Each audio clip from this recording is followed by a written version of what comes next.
Hi students, good morning. मैं DK sir, आप लोगों का मेरे यूट्यूब चैनल ज्ञान वाई डीके में बहुत बहुत स्वागत है। आज मैं आप लोगों के लिए टेंस की अगली कड़ी में फ्यूचर टेंस लेकर के आया हूँ। जैसा कि आप पिछला वीडियो मेरा देख चुके हैं, जिसमें मैंने आपको प्रेजेंट टेंस और उसके प्रकारों को बताया, पास्ट टेंस और उनके प्रकारों को बताया, और इसी कड़ी में आज फ्यूचर टेंस लेकर के आया हूँ। और मैं आपके सारे कंफ्यूजन दूर करने के लिए इन वीडियोस को बना रहा हूं टेंस से संबंधित। जैसा कि आप लोग प्रेजेंट टेंस में पढ़ा और पास्ट टेंस में पढ़ा कि जो प्रेजेंट टेंस थे वो चार प्रकार के थे, उन चारों प्रकारों को हमने पढ़ा। पास्ट टेंस में हमने क्या किया, वो भी चार प्रकार के थे, उनको भी उनके चारों प्रकारों को मैंने पढ़ा। वैसे ही फ्यूचर टेंस की अब बारी आई है, और मैं दावा करता हूं कि अगर आप लोगों ने इस वीडियोस को पूरे देखे, हमारे इस टेंस के वीडियोस को, और जो भी इस समय मैं आप लोगों को बता रहा हूं, अगर आप पूरा देखते हैं तो फ्यूचर टेंस से संबंधित आपको कोई कंफ्यूजन होने वाला नहीं। सारे कंफ्यूजन आपको जो है दूर ही होने हैं, ये मेरा दावा है। और बस आप लोगों को वीडियोस पूरा देखना है। तो इस कड़ी में चलते हैं। फ्यूचर टेंस जिन्हें हम भविष्य काल कहते हैं। अब भविष्य काल का मतलब क्या होता है? फ्यूचर टेंस जो समय आने वाला है, जैसे प्रेजेंट जो चल रहा है, पास्ट जो बीत गया। प्रेजेंट टेंस मतलब जो चल रहा है वर्तमान काल, पास्ट टेंस जो बीत गया, जो हमने पहले कर लिया पास्ट टेंस। वैसे ही जो आने वाला समय होता है उसको हम क्या बोलते हैं? फ्यूचर टेंस, भविष्य काल। ये भी क्या होते हैं? चार प्रकार के होते हैं।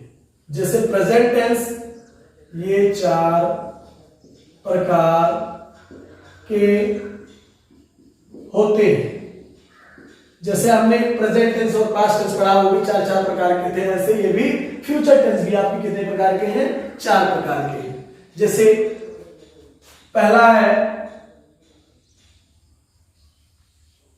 Future indefinite tense. दूसरा है फ्यूचर कंटिन्यूअस टेंस। और तीसरा है फ्यूचर परफेक्ट टेंस। और चौथा है फ्यूचर परफेक्ट कंटिन्यूअस टेंस। यही चारों आपके फ्यूचर टेंस के प्रकार हैं। जैसे आपने प्रेजेंट टेंस में पढ़ा था चार, पास्ट में पढ़ा चार, वैसे ही फ्यूचर टेंस के चार प्रकार के। अब इसमें हम क्या करते हैं? सबसे पहले फ्यूचर इंडेफिनिट टेंस को पढ़ेंगे। इसको सबसे पहले पढ़ेंगे। तो अब तब तक कि आप इन चारों का स्क्रीनशॉट ले लीजिए।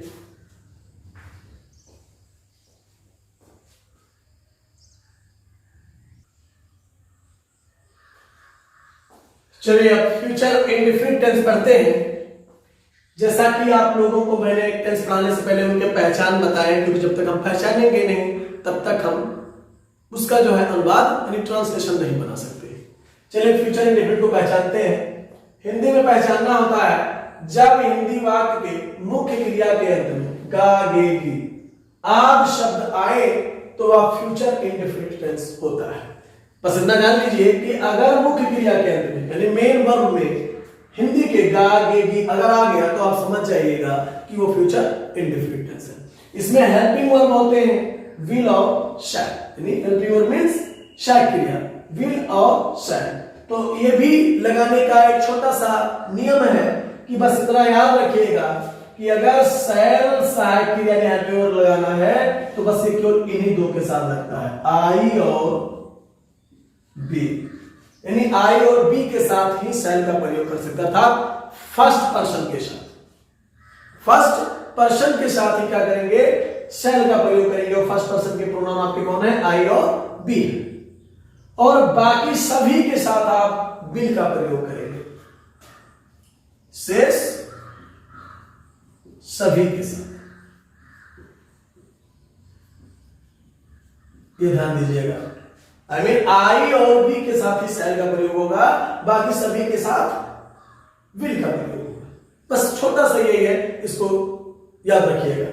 अब चलते हैं हम इसके अनुवाद की तरफ, तब तक इसका भी आप लोग स्क्रीनशॉट ले लीजिए।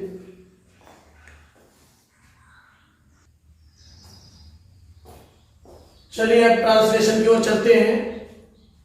अब ट्रांसलेशन जैसे बनाना हमको है, जैसे आपने कहा था, सॉरी मैंने कहा है कि आप कैसे पहचानेंगे कि फ्यूचर इंडेफिनिट टेंस है। हमने कहा था मुख्य क्रिया के अंत में गा, गा, गा, गी, गे, मुख्य क्रिया के अंत में क्या आ जाए, गा, गी, गे। बस समझिए कि वो फ्यूचर इंडेफिनिट टेंस है। आप जितने भी सेंटेंस आपके सामने लिखे हैं देख लीजिएगा, सारे के सारे मुख्य क्रिया के अंत में क्या मिल रहे हैं आपको, गा, गी, गे। तो अगर मुख्य क्रिया के अंत में गा, गी, गे मिल रहे हैं तो समझिए कि फ्यूचर इंडेफिनिट टेंस है। अब हम कैसे इन वाक्यों का अनुवाद करते हैं, ध्यान दीजिएगा कि अगर हमारा वाक्य अफर्मेटिव सेंटेंस है, अफर्मेटिव मतलब स्वीकारात्मक वाक्य या सकारात्मक वाक्य कह सकते हैं, अगर है यानी जिसमें बात को मान लिया गया है, तो उसके लिए फार्मूला हम ये लगाते हैं। ध्यान दीजिएगा, ये फार्मूला आपका चलेगा। जैसे मैं बाजार जाऊंगा, अफर्मेटिव, बात को मान लिया गया है, मैं बाजार जाऊंगा, बात को जस्ट मान लिया गया है, यानी स्वीकार कर लिया गया है। It means it is a affirmative sentence. और अफर्मेटिव सेंटेंस बनाने का जो फार्मूला होता है वो आपके सामने है, देख लीजिएगा। सबसे पहले लिखेंगे सब्जेक्ट। सब्जेक्ट मींस कर्ता, कर्ता इट मींस जो काम करे वही कर्ता होता है। इस वाक्य में काम कौन कर रहा है, बाजार जाने का काम कौन कर रहा है, मैं। तो मैं यहाँ पर क्या हो गया, सब्जेक्ट हो गया, और मैं की अंग्रेजी होती है आई। फिर आई के साथ विल या शैल। मैंने जस्ट अभी बताया है कि आई और वी के साथ केवल शैल का प्रयोग होता है और से सभी सब्जेक्ट के साथ विल का प्रयोग होता है। अब यहां आई आपका आ गया है, आई के साथ किसका प्रयोग करेंगे, शैल। बस याद रखिएगा, मैं एक बार पुनः फिर आपको यहां बता दे रहा हूं कि आई और वी के साथ शैल, शेष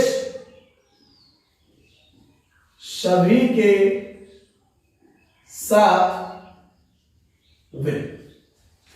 ध्यान दीजिएगा, आई और वी के साथ शैल और शेष सभी के साथ विल। तो आई के साथ शैल, फिर कह रहा है विल और शैल में से हमने शैल लिखा, फिर वर्ब का फर्स्ट फॉर्म। वर्ब मींस क्रिया, मेन वर्ब। इट मींस जो वाक्य में कार्य किया जाए। यहां पर मैं के द्वारा कौन सा कार्य किया जा रहा है, जाने का। जाना ही मेरा क्रिया है, तो जाना की अंग्रेजी आप देख सकते हो गो, और बचा आपका ऑब्जेक्ट, कहा जा रहा है, बाजार। तो आप लिख सकते हो गो टू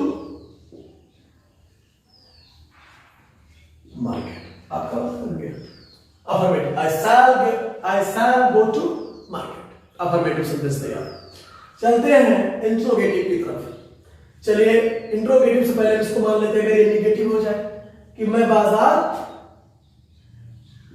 नहीं जाऊंगा, तब क्या करेंगे, तो बहुत इजी मेथड है, बहुत ही आसान तरीका है नोट लगाने का। मैंने आपके इससे पहले वीडियोस में बताया है कि बस आप कुछ मत कीजिएगा, जो भी हेल्पिंग वर्ब्स है, चाहे विल हो या शैल, उन्हीं के बाद आप नहीं है तो नॉट लगा लीजिएगा, और कभी नहीं है तो नेवर लगा लीजिएगा। तो यहां पर नहीं है, इसलिए शैल के बाद हम क्या करेंगे, नॉट लगा देंगे। हो गया I shall not go to market. चलते हैं इंट्रोगेटिव सेंटेंस की ओर। क्या वह अपना पाठ याद करेगा, प्रश्न पूछ रहा है। जब किसी बात में प्रश्न पूछा जाए तो आपका इंट्रोगेटिव सेंटेंस होता है। अब प्रश्नवाचक शब्द इंट्रोगेटिव सेंटेंस दो प्रकार के होते हैं, एक तो होता है यस और नो टाइप इंट्रोगेटिव सेंटेंस, और एक होता है WH type interrogative sentence. Yes और नो टाइप इंट्रोगेटिव सेंटेंस का मतलब ये होता है कि ऐसे प्रश्नवाचक शब्द जिनका उत्तर हम हाँ ना में दे सकते हैं, यस और नो में जिनका आंसर हम दे सकते हैं। इनको हमसे प्रश्न पूछे तो उसका उत्तर हम हाँ या ना में, यस और नो में दे सकते हैं। जैसे कहा है क्या वह अपना पाठ याद करेगा, अगर करेगा तो यस, नहीं करेगा तो नो, इसका आंसर हम हाँ ना में दे सकते हैं। तो इसके लिए फार्मूला होता है ये वाला, ये सार्वो टाइप के जो नीचे दिया हुआ है, उसमें क्या करते हैं, सार्वो टाइप वाले इंट्रोगेटिव में जो वाक्य का यानी टेंस का जो हेल्पिंग वर्ब होता है उसको हम बाहर कर देते हैं, यानी पहले लिखेंगे। जैसे यहाँ पर मैंने सब्जेक्ट के बाद विल और शैल लिखा था, यहाँ पर मैंने क्या कर दिया है, विल और शैल को पहले लिख दिया है, तो वाक्य के कर्ता के साथ विल शब्द पहले रहेगा। कर्ता इसमें क्या है, अपना पाठ कौन याद करेगा, कार्य कौन करेगा, तो वह याद करेगा। वाक्य अंग्रेजी ही होता है और ही के साथ विल का प्रयोग होता है, क्योंकि आई और बी के साथ ही सेल लगेगा, से सभी कर्ता के साथ विल का प्रयोग होता है। इसलिए क्या करेंगे हम, सबसे पहले कर्ता के अनुसार विल को बाहर करेंगे। विल और सेल में से विल लिखा, फिर सब्जेक्ट क्या पता चला था, वह वाक्य अंग्रेजी ही। उसके बाद वर्ब का फर्स्ट फॉर्म याद करना कि अंग्रेजी लर्न।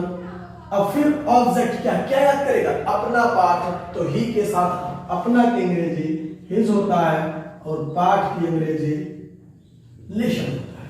ये भी बन गया, will he learn his lesson. अगर एक वाक्य का इंट्रोगेटिव एंड नेगेटिव हो जाए, इंट्रोगेटिव एंड नेगेटिव, जैसे क्या वह अपना पाठ नहीं याद करेगा, मान लीजिए नहीं आ गया, तो मैंने पहले वीडियो में बता चुका हूं कि नॉट कहां लगाना जब इंट्रोगेटिव से नेगेटिव बनाना हो, यानी इंट्रोगेटिव और नेगेटिव बनाना हो, तो कुछ नहीं करना होता है कि आपका जो सब्जेक्ट होता है इसके बाद नॉट लगाना। ड्यूटी सब्जेक्ट क्या है इसमें, will he learn his lesson, subject आपका ही है, तो ही के बाद तुरंत आपका नॉट लग जाएगा। इसलिए अब चलते हैं दूसरे टाइप के इंट्रोगेटिव सेंटेंस की तरफ, यानी जिसको हम कह सकते हैं WH टाइप इंट्रोगेटिव सेंटेंस।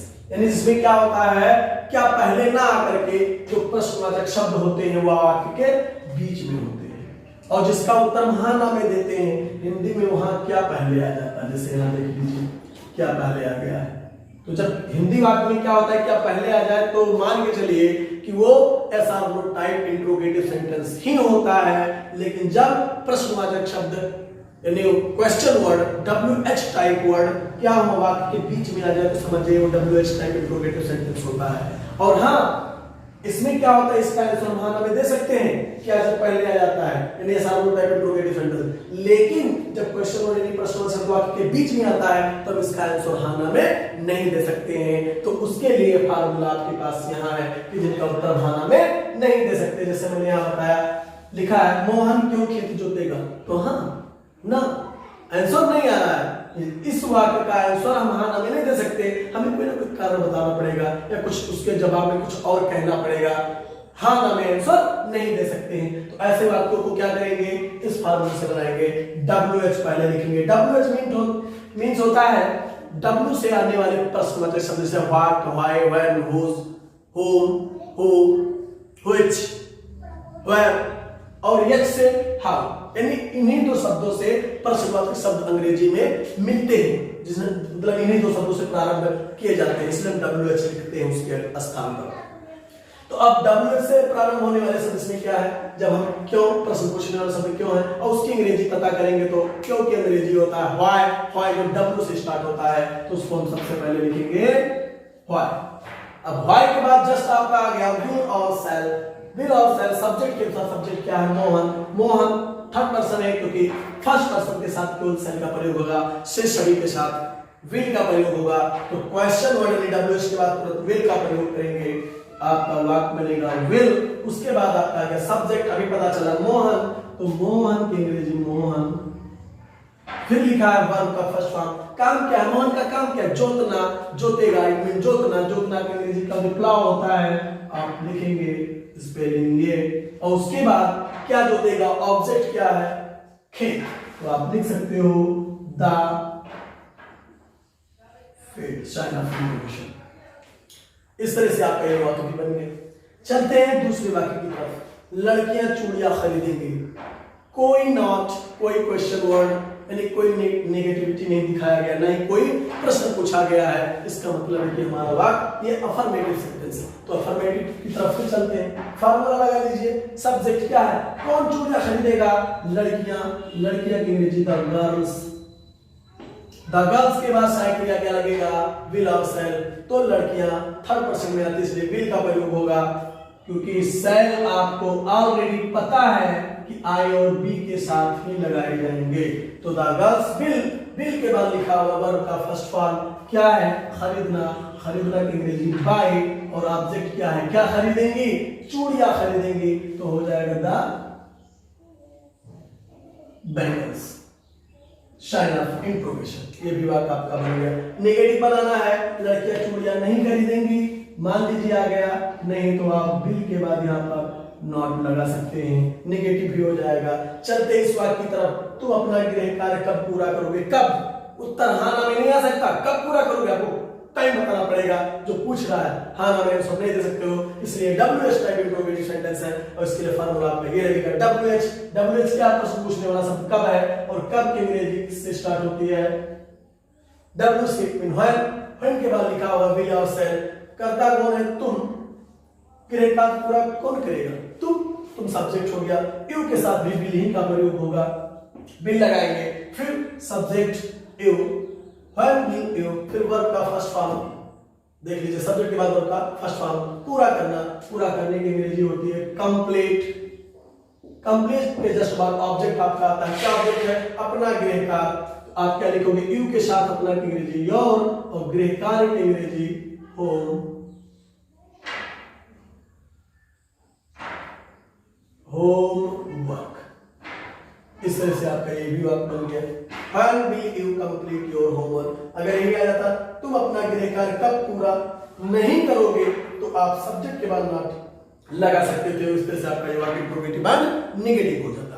तो आपका फ्यूचर इंडेफिनिट टेंस इजीली मैंने आपको बताया है और संभवतः मैं आशा करता हूं कि आप लोगों को इसमें कोई कंफ्यूजन नहीं होगा।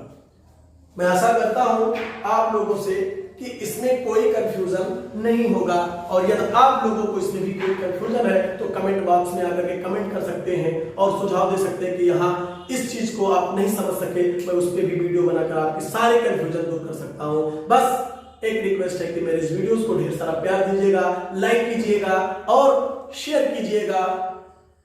और अगर अभी तक आप लोगों ने मेरे YouTube चैनल ज्ञानवाटी को सब्सक्राइब नहीं किया है तो अभी जस्ट सब्सक्राइब कर दें और बेल आइकन जरूर दबा दें, ताकि जो भी मेरा वीडियो YouTube पे अपलोड हो तो उसका नोटिफिकेशन आप तक पहुंचे और उन सब वीडियोस को आप देखें। और बस तब तक के लिए टेंस में अगली कड़ी में जब तक मैं आपको पुनः बताऊंगा, तब तक के लिए टाटा बाय बाय और धन्यवाद आप लोगों को मेरे वीडियोस देखने के लिए।